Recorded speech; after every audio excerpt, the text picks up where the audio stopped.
فقد قال الله تعالى في كلامه القديم والفرقان المجيد: أعوذ بالله من الشيطان الرجيم، بسم الله الرحمن الرحيم.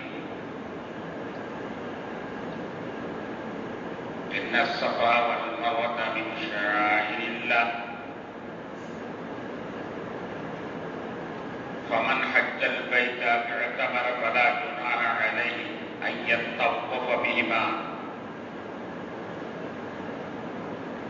ومن تطوع خيرا وإن الله شاكر عليم. صدق الله مولانا العلي العظيم. اللهم صل على سيدنا محمد شمس الأنبياء وبدر المرسلين وكتب الأولياء وافتخار المتقين، تاج الأمة شفيع المذنبين، شفيعي يوم القيامة يا الله يا هادي.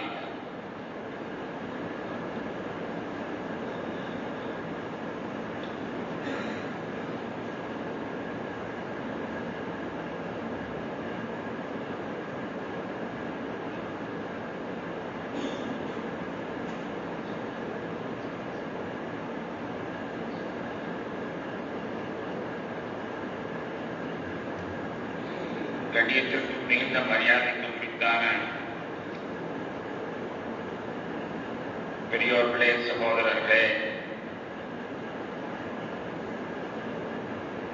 அல்லாஹ்வின் அருளால்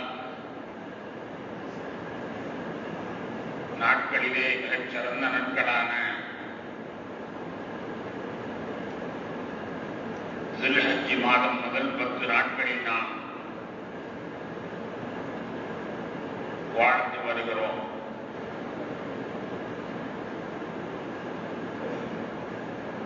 சிறப்பான இந்த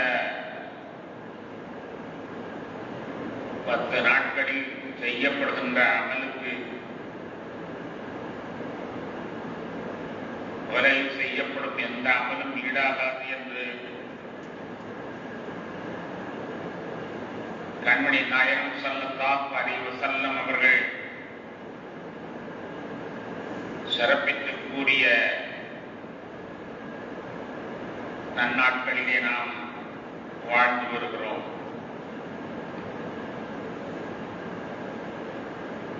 இந்த நாளிலே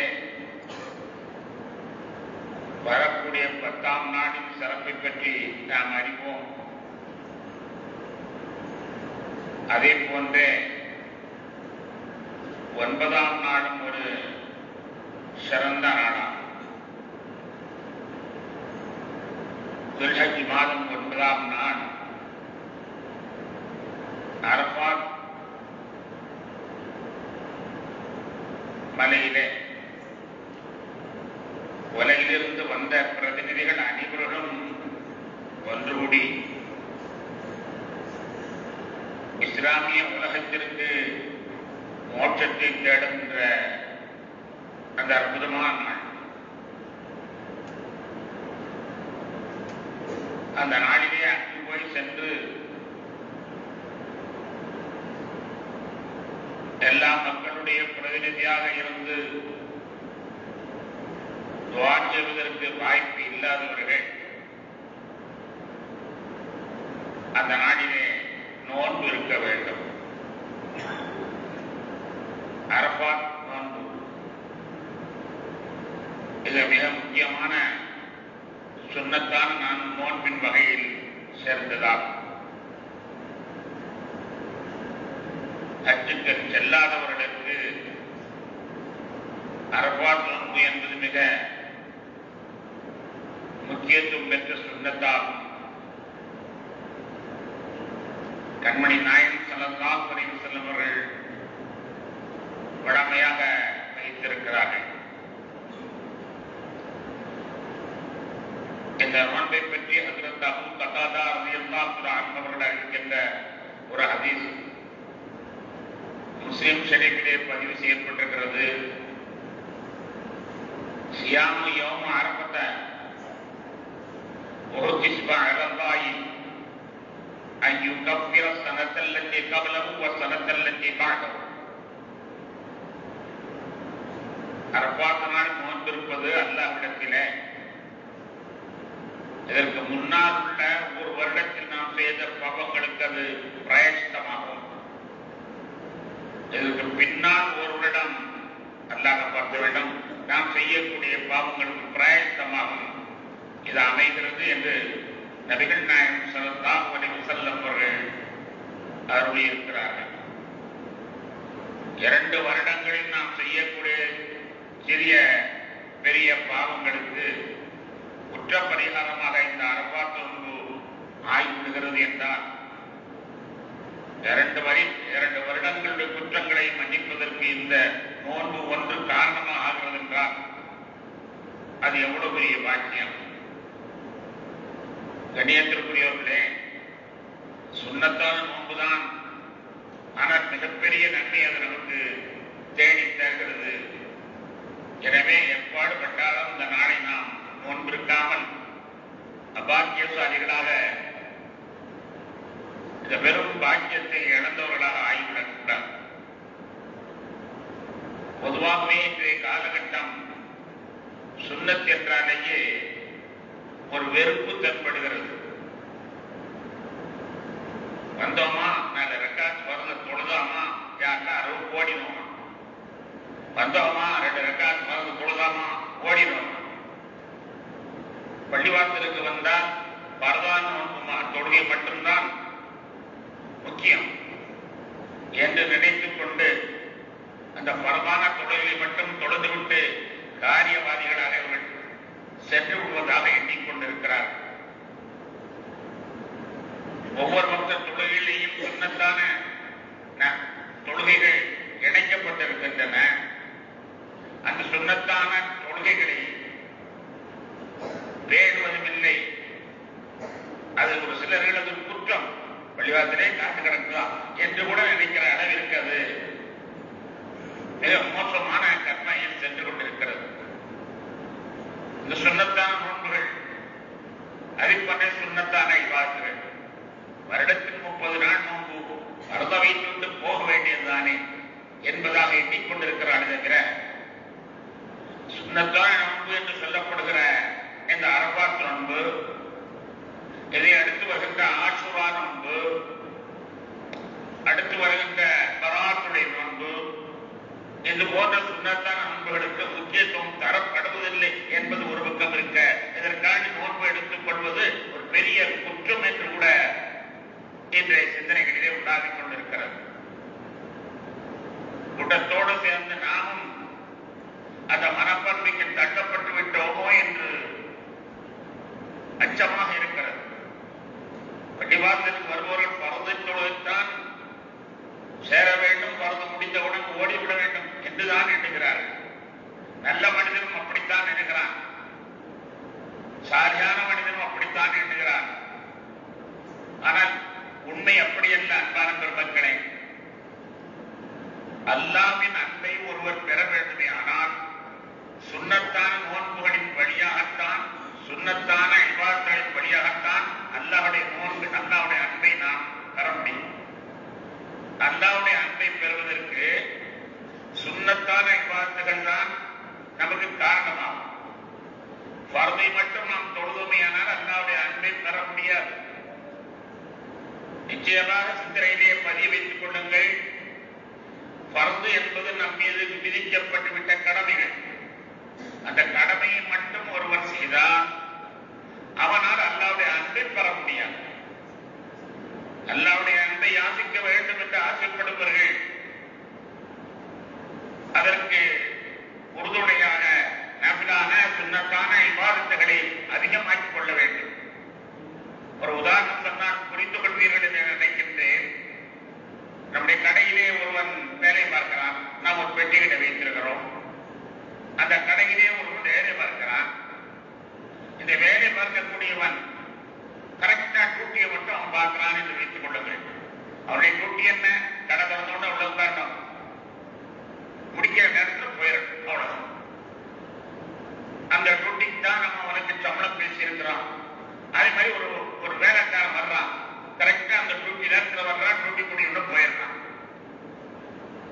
இந்த வேலைக்காரனை ஒரு பக்கம் வைத்துக் கொள்ளுங்கள்.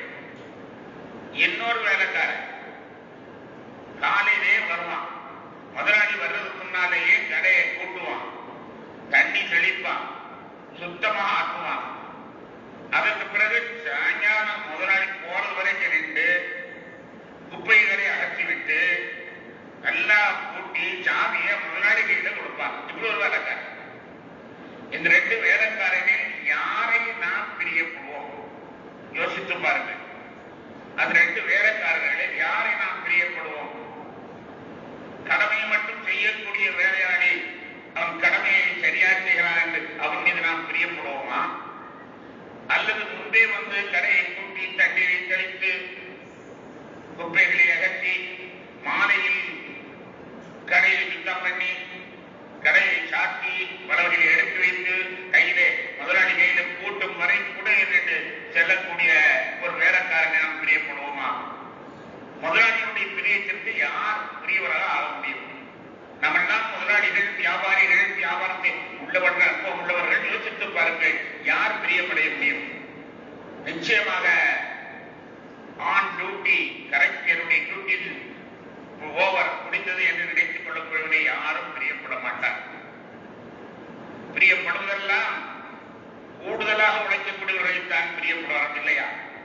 அது மாதிரி தான் அல்லாஹ்விடத்திலே பர்து தொழுகிறான், ரமதான் நோன்பை கடமையாக வைக்கிறான், ஜக்காத்தை முறையாக கொடுக்கிறான், ஹஜ்ஜுக்கு ஒரு வாழ்க்கையை ஒரு தடவை ஹஜ்ஜுக்கு சென்று விட்டான்.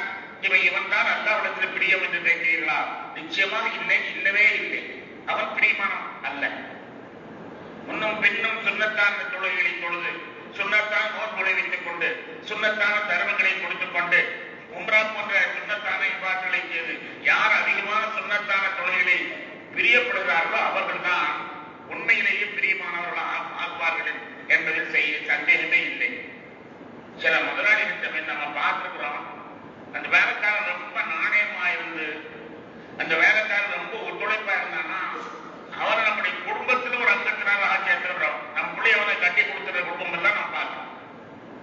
அந்த வேலைக்காரன் நம்மோடவே இருந்து நல்லா உழைக்கிறான், நமக்கு துணையா இருக்கிறான், அந்த கடையை தன் கடமையாக பார்க்கலான்னு சொன்னா காலப்போக்கில் என்ன செஞ்சிருக்காங்கன்னா அந்த முதலாளி அவனை அப்படியே சொந்தக்காரன் ஆக்கிறான்.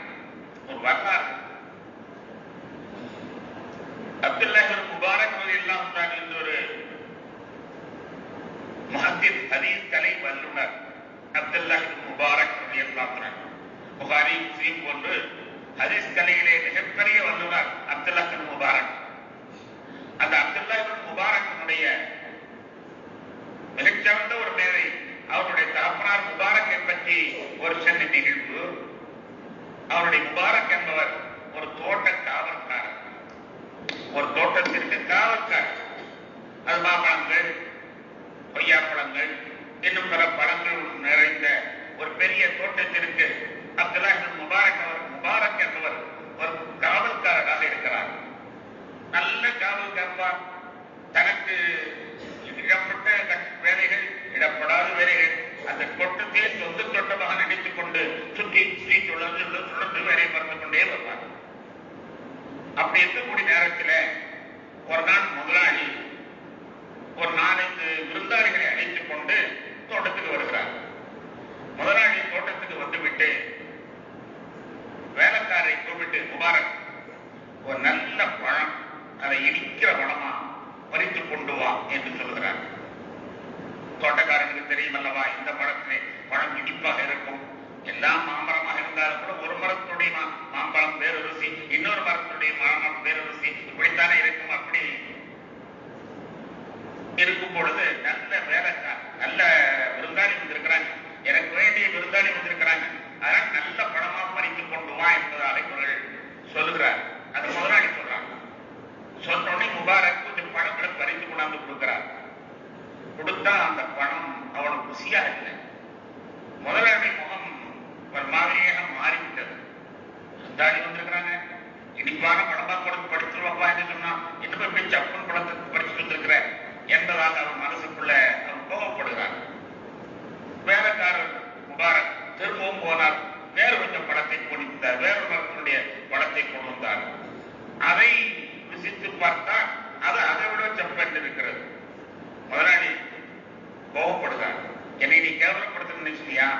என் விருந்தாளி வந்திருக்கிறாங்க, அல்ல இனிப்பான என்னுடைய தோட்டத்திலே இனிப்பான பழங்கள் இருக்கிறது, அதை உனக்கு கொடுக்க வேண்டும் என்று நினைத்துக் கொண்டு உன்னை கொண்டு வந்து நான் உன்னிடத்துல சொன்னா நீ என்ன சப்பு என்று குடிப்பானதை கொண்டு வருகிறாயே என்று கடுமையாக கோபப்படுகிறார்.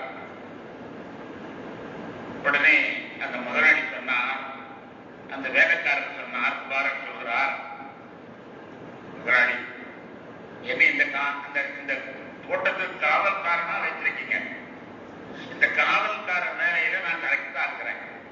என் தோட்டத்துக்கு தண்ணீர் பாய்ச்சுவதிலிருந்து நீர் பாய்ச்சுவதிலிருந்து கடை எடுப்பதிலிருந்து எல்லா வேலையும் நான் முறையா பார்க்கிறேன்.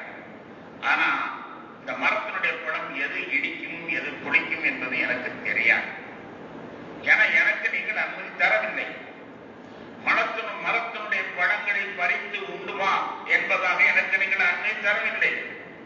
அனுமதி பெறாத அந்த பழத்தை நான் எப்படி உண்பேன்?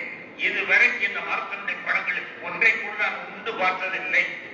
எனவே எது இடிக்கும் எது குளிக்கும் என்பது எனக்கு தெரியாது என்பதாக உண்மையை சொல்கிறார். பாருங்கள் எவ்வளவு உண்மையான உழைப்பாளி. தோட்டத்தில் தேன் எடுக்கிறவன் கை நிற்காம இருப்பானா என்று தமிழ்லே ஒரு படம் முடியும். தேன் எடுப்பவன் கை நிற்காமல் இருப்பானா என்று. அதே போன்று தோட்டத்தில் உள்ளவனுக்கு தெரியாம அவன் எந்த பழத்தை ருசிக்காம இருந்திருப்பான். இதான் உலக நீதி. ஆனா உலக நீதிக்கு மாற்றமாக இந்த முபாரக் என்பவர் நான் இதுவரை ஒரு பழத்தை ருசித்ததில்லை என்பதை உண்மை ஒத்துக்கொள்கிறார். அப்படியான அந்த முதலாளிக்கு அவர்கள் எவ்வளவு பிரியம் ஏற்பட்டிருக்கும் என்று நினைக்கிறீர்கள்? உடனே அவர் முடிவு பண்ணுகிறார், நம்ம மகனுக்கு ஒரு நல்ல மாப்பிள்ளை, அதான மாப்பிள்ளையை தேடிக்கிட்டு இருந்தோம், ஒரு நியாயமான மாப்பிள்ளைய தேடிக்கிட்டு இருந்தோம். இந்த முபாரக் தான் பொருத்தமான நாடு என்பதாக நினைத்துக் கொண்டு அவர் தன்னுடைய மகளுக்கு சாலியான பிள்ளையை அந்த பிள்ளைக்கு அவர்களை மனம் முடித்து வைத்தார். வேலைக்காரனை தன் வீட்டுக்கு மர்மமாக ஏற்றுக்கொண்டு விட்டார். இது எங்கோ நடந்த செய்தி. ஆனா அதிலிருந்து பிறந்தவர்கள் தான் அப்துல்லா முபாரக் என்று சொல்லப்படக்கூடிய ஒரு பெரும் ஹதீஸ் கதை நிபுணர். கணியத்துக்குரியவர்களே, வரலாறு இன்னும் பெரியது. நான் இங்கே சுருக்கமாக சொல்ல வருகிறேன். முதலாளிகள் தன்னுடைய வேலைக்காரருக்கு பிரியம் ஏற்பட்டு விட்டது என்றால் அவர்கள் மனமுடித்து கூட கொடுத்து விடுவார்கள். அந்த அளவிற்கு நாம் பழகி இருக்கிறோம் என்றால் எப்பொழுது பிரியம் வரும்? பிரியம் எப்பொழுது வரும்? அதை நாம் இங்கே நினைத்து பார்க்க வேண்டும். எப்பொழுது பிரியம் வரும் என்றால் எக்ஸ்ட்ரான வேலைகளை பார்த்தால்தான் பிரியம் வரும். இது நாம் உணர்ந்த உண்மை. இந்த உண்மையை நபிகள் நாயகம் ஸல்லல்லாஹு அலைஹி வஸல்லம் அவர்கள் சொல்லுகிறார்கள், அல்லாஹ் சொல்வதாக சொல்லுகிறார்கள். وما يتقرب علي عبد بشيء أحب إلي مما افترضت عليه وما يزال عبدي يتقرب إلي بالنوافل حتى أحبه. அல்லாஹ் சொல்கிறான், என்னுடைய அடியார்கள் என் மீது நெருங்குவதாக இருந்தால் நான் கடமையாக்கிய தொழுகை, நோன்பு, ஜக்காத், ஹஜ் இதுல நபிலான இபாதத்தை செய்பவர்கள், நான் கடமையாக்கிய இனங்களில நான் கடமையாக்கிய இனம் தொழுகை, நோன்பு, ஜக்காத், ஹஜ் கடமையாக்கியவர்களில் நபிலான இபாதத்தை செய்பவர்கள் தான் என் பக்கம் நெருங்குகிறார்கள். இந்த உண்மையை அல்லாஹ் தெளிவா சொல்றார். உமா யத்தகர்ரபு இலைய அப்தி, எந்த அடியாரும் என் பக்கத்தில் நெருங்க முடியாது. விஷயின் அகப்ப இலைய, எனக்கு பிரியமான பொருளை கொண்டு. உலகத்திலே ஒவ்வொருவருக்கும் பிரியம் ஒன்று இருக்கும். ஆனா அல்லாஹ் அவனே சொல்கிறான், நான் கடமையாக்கிய இபாதத்துகளை யார் நபிலாக செய்கிறார்களோ அவர்கள் தான் என் பக்கத்தில் நெருங்குகிறார்கள். அப்படி அவர் நபிலான இபாதத்தை செய்ய செய்ய செய்ய என் பக்கத்தில் நெருங்கிக் கொண்டே வருவார்கள்.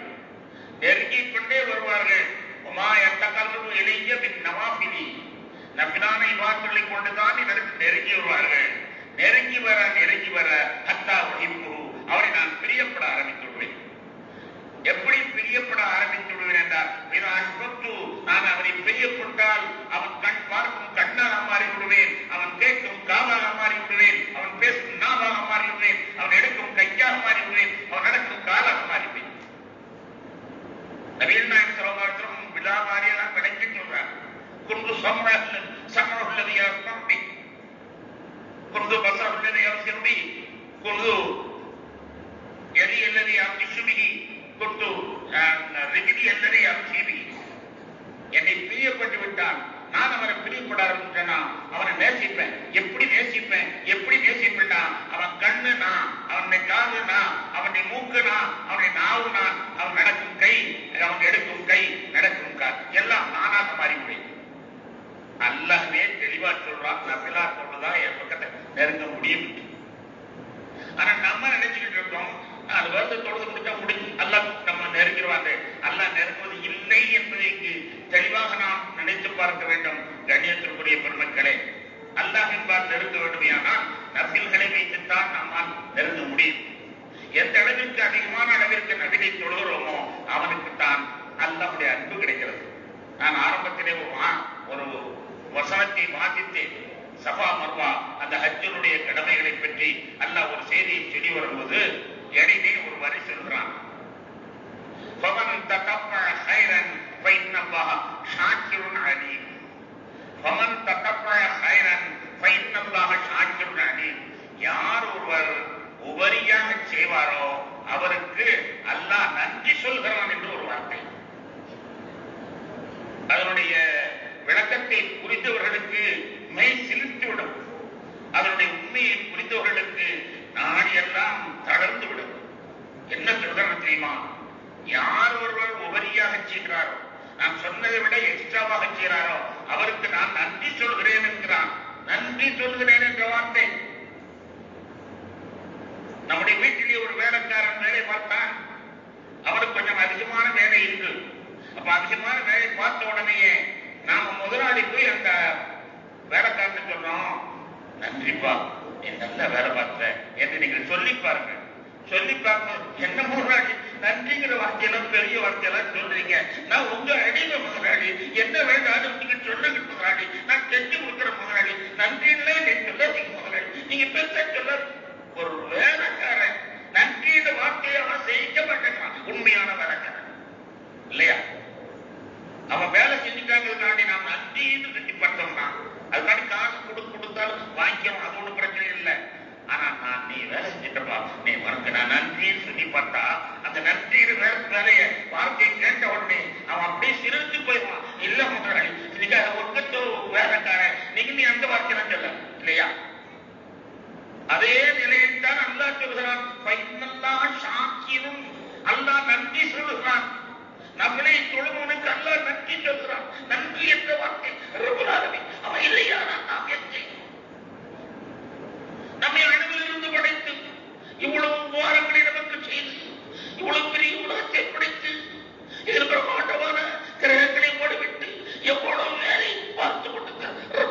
நம்மளை பார்த்து நன்றி என்று சொல்லுகிறார் என்றால் யோசித்து பார்த்தவர்களுக்கு, உணர்வுள்ளவர்களுக்கு அது ஒரு பெரிய சங்கடமான ஒரு வார்த்தையாக இல்லையா?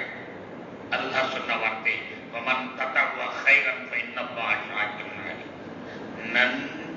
தொழுபவர்களுக்கு இவ்வளவு பெரிய வார்த்தை அல்லாஹ் சொல்லியிருக்கிறார் என்றால் நபியிடத்தில் எவ்வளவு சிறப்பா விரும்பப்படுகிறது என்பதை நாம் எண்ணி பார்க்க வேண்டும். இன்றைய ஜென்மங்களுக்கு அது தெரியாது, இன்றைய வாலிபர்களுக்கு அது தெரியாது, இன்றைய புது நாகரிகத்தை உள்ளவர்கள் தெரியாது. நபிலை அதிகமாக தொழுகிறது, அதிகமாக எல்லா நபில்களையும் ஒன்று விடாமல் தொழுகும் பொழுதுதான் அல்லாஹ்வுடைய அன்பை பெற முடியும். கண்ணியத்திற்குரிய பெருமக்களே, வரலாற்றிலே எத்தனையோ செய்திகள் நமக்கு சொல்லித்தரப்படுகின்றது. உங்களுக்கு தெரியும், ஹஜ்ரத் பிலால் ரலியல்லாஹு அன்ஹு, ஹஜ்ரத் பிலால் ரலியல்லாஹு அன்ஹு, ஹஜ்ரத் பிலால் ரலியல்லாஹு அன்ஹு யார்? அவர் நமக்கு தெரியும். ஒரு நாள் நபிகள் நாயகம் ஸல்லல்லாஹு அலைஹி வஸல்லம் அவர்கள் பிலால் ரலியல்லாஹு அழைத்து கேட்கிறார்கள். அபூபக்கர் ரலியல்லாஹு இருக்கிறார்கள், பெருமானாருடைய ஈருடலும் ஓர் உயிரும் சரி துண்டாக இருக்கக்கூடிய அபூபக்கர் ரலியல்லாஹு இருக்கிறார்கள், உமர் ரலியல்லாஹு இருக்கிறார்கள், மருமகன் உஸ்மான் ரலியல்லாஹு இருக்கிறார்கள், இன்னொரு மருமகன் அலி ரலியல்லாஹு இருக்கிறார்கள்.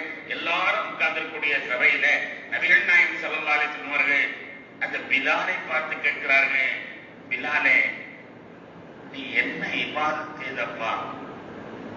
பிலாலே நீர் என்ன இபாதத்து செய்தீர்? நான் இரவு மேராஜுக்கு சென்றிருக்கிற பொழுது எனக்கு முன்னால் உன்னுடைய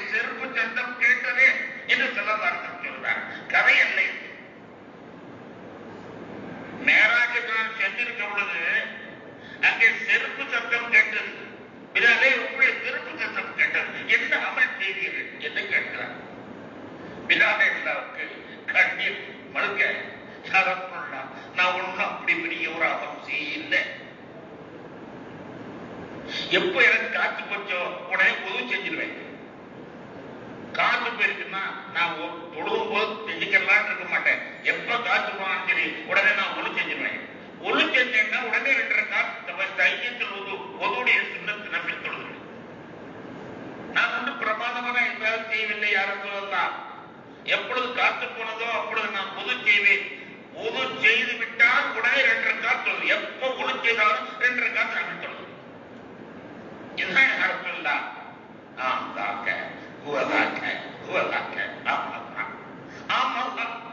ஒரு 2 ரக்காத் புதிதாக தினம் தொழுகிறதின் காரணத்தினால் பெருமானார் ஸல்லல்லாஹு அலைஹி வஸல்லம் மேராஜில் போகிற பொழுது அங்கே செருப்பு சத்தம் கேட்கிற அளவிற்கு இவருடைய அந்தஸ்து உயர்ந்து விட்டது என்றார். அந்த நபிலான எவ்வளவு சிறப்பு இருக்கு என்பதை நீங்கள் எண்ணிப்பார்கள். பெருமானார் ஸல்லல்லாஹு அலைஹி வஸல்லம் சொன்னது அல்ல, எக்ஸ்ட்ரா அவராக செய்கிறார். காத்து போனா ஒதுவோடு இருக்கணும், எப்பொழுதும் ஒதுவோடு இருக்கணும். காத்து போயிட்டா ஒளி செஞ்சிருக்கும். ஒளி செஞ்சிட்ட 2 ரக்காத் தையத்தில் உதவு என்று பெயர். அதில் அந்த மாதிரிலாம் இருப்ப யாருக்குமே அப்படி ஒரு நினைப்பே இருக்காது. அப்படி ஒரு கேள்விப்பட்டே இருக்க மாட்டாங்க. ஒளி செய்து விட்டால் 2 ரக்காத் தொழுவது, பள்ளிவாசல் நுழைந்து விட்டால் 2 ரக்காத் தொழுவது. தையத்தில் மஸ்ஜித் என்று பெயர். பள்ளிவாசல் காணிக்க, பள்ளிவாசல் எப்ப நுழைஞ்சாலும் 2 ரக்காத் தொழுவது. அதுமாதிரி எப்போ ஒளி செஞ்சாலும் 2 ரக்காத் தொழுவது. இதெல்லாம் முன்காலத்தில் இருந்தது. அதை பிலால் ரலியல்லாஹு தொழுத காரணத்தினால் அவர்களுக்கு மேராஜுக்கு செல்லுகிற பொழுது கண்மணி நாயகம் ஸல்லல்லாஹு அலைஹி வஸல்லம் அல்லாஹ் அவ்வளவு பெரிய பாக்கியத்தை கொடுத்தான். உலகத்துல எந்த மனிதனுக்கும் அந்த மேராஜ் பாக்கியம் கொடுக்க இல்லை. எந்த நபிக்கும் கொடுக்கல, எந்த ரசூலுக்கும் கொடுக்கல. ஏன் சொல்ல போனால் எந்த மலக்குக்கும் கொடுக்கல என்று சொல்லலாம். ஹஜ்ரத் ஜிப்ரீல் இஸ்லாம் இடத்துல சொல்வார்கள், வமா மின்னா இல்லா லஹு மகாமுன் மஅலூம். எங்கிட்ட ஒவ்வொருத்தருக்கும் ஒரு எல்லை இருக்குது. அந்த எல்லை கூட தாண்டி எங்களால் வர முடியாது. இதற்கு மேல ஒரு அடி கிடந்தால் நபியே நாங்கள் கரிந்து சாம்பலாக போயிடுவோம். ஆனால் நபியே ஒரு அடி கெடுத்தால் நீங்க கடந்து சென்றுவீர்கள். ஒரு அடி நீர் கடந்தால் கடந்து சென்று விடுவீர்கள். ஆனால் நாங்கள் ஒரு அடி வந்தால் கரிந்து சாம்பலாக போயிடுவோம் என்று அதற்கு ஜிப்ரீல் இஸ்லாம் சொன்ன வரலாற்றை குர்ஆனிலே அல்லாஹ் சொல்றான். அப்படி இருக்கக்கூடிய அவ்வளவு பெரிய பாக்கியம், ஈடு இடையில்லாத பாக்கியம். அந்த பாக்கியத்திலே ஒரு நபில் தொழுதவருக்கு இடம் கிடைத்திருக்கிறது என்று சொன்னால் இந்த ஒரு வார்த்தை போதாதா? நல்ல மனுஷனுக்கு, பாடம் வரக்கூடிய நல்ல மனுஷனுக்கு இந்த ஒரு வார்த்தை போதாதா? நபில் எவ்வளவு பெரிய பாக்கியம் பெற்றது. கண்ணியத்திற்குரியவர்களே, நாயகம் ஸல்லல்லாஹு அலைஹி வஸல்லம் தொழுது கொண்டு வந்தார்கள். தொழுது முடிச்ச உடனே யாரப்பா எக்ஸ்ட்ரா சில வார்த்தைகளை சொன்னது என்று கேட்கிறார்கள். யாரப்பா எக்ஸ்ட்ரா சில வார்த்தைகளை சொன்னது? எல்லாருமே முடிக்கிறாங்க. யார் சொன்னாரோ அவரும் சேர்த்து கொஞ்சம் கட்டாம இருந்தார். ஏதோ தப்பு போயிடம் கொடுக்கிறது, நீ மாட்டிடக்கூடாது அப்படின்னு அந்த ஆளு பேசாம இருக்கிறார். ஸல்லல்லாஹு அலைஹி வஸல்லம் அவர் ஒன்றும் தப்பு பண்ணலப்பா, நல்ல விஷயம் தான் செஞ்சிருக்காரு சொல்லு. ஒருத்தருமே எடுத்துக்கல. கடைசியில் அந்த ஆள் எப்படியோ எடுத்துக்கிட்டார். என்ன செய்தீர் என்று கேட்டார். தக்பீர்கள் ருகூ செஞ்சார். சமி அல்லாஹு லிமன் ஹமிதா, சமி அல்லாஹு லிமன் ஹமிதா என்று சொல்லுவோம். ரசூலுல்லாஹி ஸல்லல்லாஹு அலைஹி வஸல்லம் அல்லாஹ் கற்று தந்திருக்காங்க. அல்லாஹும்ம ரப்பனா லக்கல் ஹம்து, சமி அல்லாஹு லிமன் ஹமிதா, அல்லாஹும்ம ரப்பனா லக்கல் ஹம்து. இதை கற்று தந்துறாங்க. பெருமானார் சொல்லி வந்ததுன்னு நம்மளுக்கு சொல்ல தராது. இவரே சொன்னார், அல்லாஹும்ம லக்கல் ஹம்து ஹம்தன் கதீரன் தய்யிபன் முபாரக்கன் ஃபீஹி. ஏன் சொன்னேன்? எக்ஸ்ட்ரா சொன்னேன். அல்ஹம்துலில்லாஹி ஹம்தன் தய்யிபன் முபாரக்கன் ஃபீஹி, அல்ஹம்துலில்லாஹி ஹம்தன் கதீரன் தய்யிபன் முபாரக்கன் ஃபீஹி. ஏன்னு நான் சொன்னேன். 32 மலக்குகள் அந்த அமலை மேலிட எடுத்துச் செல்வதற்கு போட்டி போட்டுக் கொண்டிருந்ததை நான் பார்த்தேன். 32 மலக்குகள் அந்த அமலை எடுத்துக்கொண்டு மேலே செல்வதற்கு போட்டி போட்டுக் கொண்டிருந்தேன் நான் பார்த்தேன். அவர் எக்ஸ்ட்ரா 32 எழுத்துக்களை உபயோகித்திருந்தார். அதை பெருமானார் ஸல்லல்லாஹு அலைஹி வஸல்லம் 32 மலக்குகள் போட்டி போட்டுக் கொண்டு பெருமானார் சொல்லிக் கொடுத்தது என்ன? ரப்பனா லக்கல் ஹம்து, சமி அல்லாஹு லிமன் ஹமிதா, ரப்பனா லக்கல் ஹம்து, அல்லாஹும்ம ரப்பனா லக்கல் ஹம்து, ரப்பனா வலக்கல் ஹம்து எப்படியாவது சொல்லலாம். ஆனா ரப்பனா லக்கல் ஹம்து என்று சொல்லி இருக்கிற பொழுது அவர் எக்ஸ்ட்ரா சொல்லிட்டார். எக்ஸ்ட்ரா சொன்னா அல்லாஹ் பிரிய கிடைக்குது, எக்ஸ்ட்ரா சொன்னா அல்லாஹ் பிரியப்படுறான். பிரியப்படுறான் என்று வேலுநர் ஸல்லல்லாஹு அலைஹி வஸல்லம் 32 மலக்கள் எடுத்துக்கொண்டு சென்றதை சற்றே பார்த்தேன். எனவே அது ஒரு செய்த ஒரு சிறப்பான காரியம் என்று சொன்னார். ஒரு தற்காப்பு யுத்தத்தில் நபிகள் நாயகம் ஸல்லல்லாஹு அலைஹி வஸல்லம் அவர்கள் ஒரு தளபதிகளை அனுப்பிவிடுவார்கள். அவர் தான் இமாமாவும் இருப்பார், தளபதி தான் இமாமாவும் இருப்பார். இப்படி ஒரு தற்காப்பு யுத்தத்திலே தளபதி இருப்பிருந்தார். அப்போ ஒருத்தர் அதுல இமாமா இருக்கிறார். இமாமா இருக்கிறவர் என்ன செய்வார் தெரியுமா? எந்த சூறா ஓதினாலும் குருஹல்லா ஓதிடுவார். எந்த சூறா ஓதினாலும் குருஹல்லா ஓதிடுவார். நீங்கள் ஓதுவதை பார்ப்பீர்கள். ஒவ்வொரு மகரிபு, இஷா, ஃபஜ்ர் எல்லாம் எங்கேயாவது குர்ஆன்ல எங்கேயாவது எடுத்து ஓதுவாங்க. எடுத்து ஓதி முடிச்சிருவாங்க. ஆனா அவரு எடுத்து ஓதி முடிச்சுட்டு ஒரு தடவை குருஹல்லா சொல்லிக்கிறார். ஊர்வா தொட்டுக்கிறது மாதிரி முடிச்சுட்டு குருஹல்லா ஒரு தடவை ஓதிடுவார். வேற எந்த சூறா ஓதினாலும் சரி எல்லா ரக்காத்திலையுமே குருஹல்லா ஒரு தடவை சொல்லிடுவார். இது பின்னால் தொடக்கூடியவர்களுக்கு சங்கடமா இருந்தது. ரசூலுல்லாஹி ஸல்லல்லாஹு அலைஹி வஸல்லமே தொழுவிக்கல, இவர் என்ன பேச என்னமோ குருஹல்லான்னு உள்ளே சொல்றாரு. ஒவ்வொரு ரக்காத்திலையும் குருஹல்லா ஓதுறாரு. யார் இவரை ஓத சொன்னது? இவர் பின்னால நம்ம தொழுவதே பெரிய கஷ்டம். பின்னால இருக்கிறவங்க முன்னு இருந்தாங்க. ஆனா போனது யுத்தம் முடிஞ்சு திரும்பி வர வரைக்கும் ஒன்றும் சொல்ல முடியாது. இன்றைய காலத்துல போன் இருக்கிற மாதிரி உள்ள செல்போன் பண்ணி அண்ணன் உடனே இந்த மாதிரி செய்தி அப்படின்னு சொல்லி எல்லாம் அடிக்க முடியாது. எனவே வரட்டும் ரசூலுல்லாஹ் போன் உள்ள 2 பார்த்தோம் என்று சொல்லிப்பட்டு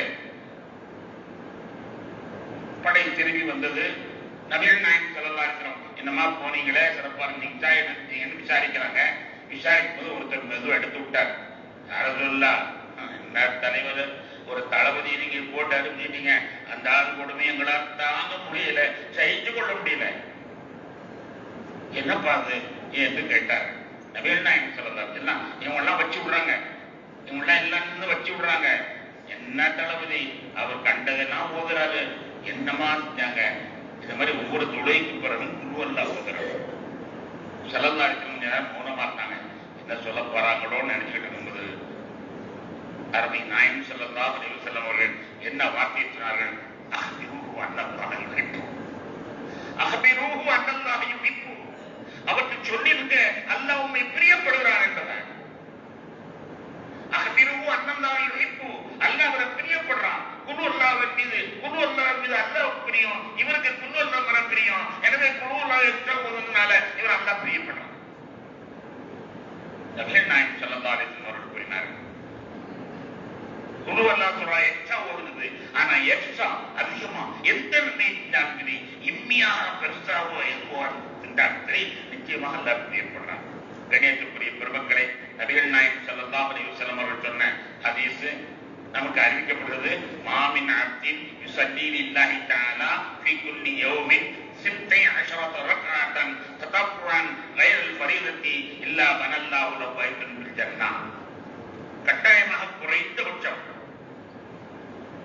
12 ரக்அத்தாக நபில் தொழுவுங்கள். பெருமானார் குறைந்தபட்சம் 12 சுன்னத்துகள் தொழுவுங்கள். 12 ரக்அத்தை எவர் தொழுது வராரோ அவருக்கு சொர்க்கத்திலே ஒரு மாளிகை கட்டப்படுகிறது. ஒரு மாளிகை கட்டப்படுகிறது. எங்க? சொர்க்கத்துல. இந்த ஊர்ல ஒரு வீடு வாடகை கிடைக்க மாட்டாங்க. இருக்கணும்ல, ஒரு வீடு வாடகை கிடைக்க மாட்டாங்க. சொர்க்கத்துல வாடகைகள்ல ஒரு மாளிகை நமக்கு கட்டித்தரலாம். என்னன்னா இந்த 12 ரக்அத்தை தெளிவாக தெரிவித்தவர்கள். என்ன 12 ரக்அத்து? நம்ம சொல்லக்கூடியதான். ஃபஜ்ருக்கு சுன்னத்து 2 ரக்அத் விடவமா சொல்லணும். நுஹருக்கு முன்னால 4 ரக்அத், பின்னால 2 ரக்அத், 6 ரக்அத். அசருக்கு கிடையாது. மகரிபுக்கு பின்னால் 2 ரக்அத், இஷாவுக்கு பின்னால் 2 ரக்அத். இந்த 12 ரக்அத் தொழுது வருவர்களுக்கு மன் வமாமின் அப்தின் யுஸல்லி லில்லாஹி தஆலா ஃபீ குல்லி யௌமின் 16 ரக்அத்தன் ததஃபுஅன் கைரல் ஃபரீதத்தி இல்லா பனல்லாஹு லஹு பைத்தன் ஃபில் ஜன்னah. அவருக்கு சொர்க்கத்திலே வீடு கட்டப்படுகிறது. குறைந்தபட்சம் இதை விடாதீங்க. லுஹர் தொழுதா முதல்ல 4 ரக்அத், பின்னால் 2 ரக்அத். அது நஃபிலும் இருக்கிறது. நஃபில எல்லாம் இங்க சொல்லவில்லை. இப்ப இருக்க காலத்துல இதையா தொழுதா போதுங்கிற நிலைமை தொழுகையில ரசூலுல்லாஹி ஸல்லல்லாஹு அலைஹி வஸல்லம் இந்த 12 ரக்காத்தாக பேணுதலாக தொழுது கொள்ளுங்கள். ஃபஜ்ருக்கு முன்னால் 2 ரக்காத், லுஹருக்கு முன்னால் 4, பின்னால் 2, அஸருக்கு இல்லை, மக்ரிபுக்கு முன்னால் 2 ரக்காத், பின்னால் 2 ரக்காத், இஷாவுக்கு பின்னால் 2 ரக்காத். இதெல்லாம் நஃபிலான தொழுகைகள் இருக்கிறது. பெருமானார் இந்த தனியாக எடுத்துச் சொல்ல இந்த 12 ரக்காத்தை முக்கியப்படுத்தி சொல்லியிருக்கிறார்கள். எனவே எதுவெல்லாம் நமக்கு நஃபில் என்று தெரிகிறதோ, மாதத்திலே 3 நோன்பு வைப்பது சுன்னத்து. பிறகு 13, 14, 15 ஐயாம் தீனுடைய நாள் என்று அது சுன்னத்து. அந்த சுன்னத்து இன்னும் அரபாத்துடைய நாளில் சுன்னத்து, ஆஷுரா நாளிலே சுன்னத்து, பராத்துடைய நாளிலே சுன்னத்து. எப்படி எந்த சுன்னத்தான இபாதத் இருக்கிறதோ அதையும் செய்யுங்கள். அதே மாதிரி சுன்னத்தான இபாதத்தாகிய அரபா அந்த உம்ரா செய்வது அது நாம் செய்ய வேண்டும். அதே மாதிரி நஃபிலான தர்மங்கள், கடமையான ஜகாத் என்ற கடமைகள் அல்லாமல் நஃபிலான தன்மைகள் அடுத்தடுத்து அது கணக்கை பார்க்காமல் கொஞ்சம் கூடுதலாக கொடுத்து வாருங்கள். அல்லாஹ்வுடைய பிரியத்தை நீங்கள் பெறுவீர்கள். அல்லாஹ்வுடைய நேசர்களாக நாம் ஒவ்வொருவரும் ஆகுமாக அல்லாஹ் கபூல் செய்வானாக. அல்ஹம்துலில்லாஹி ரப்பில் ஆலமீன். அஸ்ஸலாமு அலைக்கும் வரஹ்மத்துல்லாஹி.